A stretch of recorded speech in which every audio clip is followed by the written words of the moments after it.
Once again, with the upcoming Mavic 3 release and all the new offerings from Autel, the CE marking or class identification label is again becoming a hot topic. No drones sold so far have this marking, and this will be including the Mavic 3 once it's being introduced according to my sources. To make it even worse, it drives me almost insane that many of the drone experts officially call the C labeling for CE. The class identification label has nothing to do with the CE mark. So stop calling it CE mark! All drones are CE marked if they are sold in Europe. Because on any commercial product, the letter CE or the logo CE mean that the manufacturer or importer affirms the goods conformity with the European health, safety and environmental protection standards. It's not a quality indicator or a certification mark. The CE marking is required for goods sold in the European Economic Areas, EAA. The CE mark indicates that the product may be sold freely in any part of the European Economic Area, regardless of its country of origin, and in this case China. CE is the abbreviation of Conformity European, which is supposed to be French for European conformity. The CE mark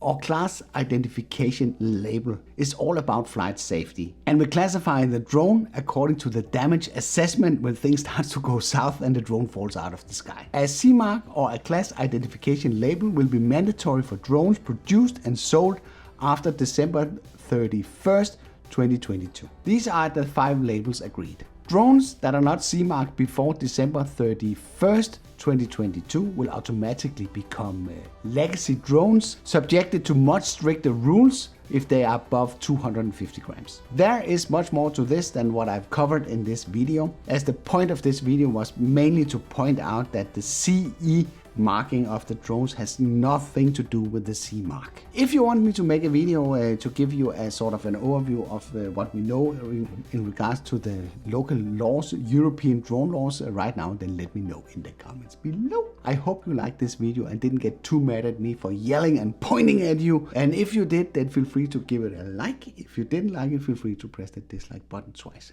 Thank you for watching, and I'll be seeing you around.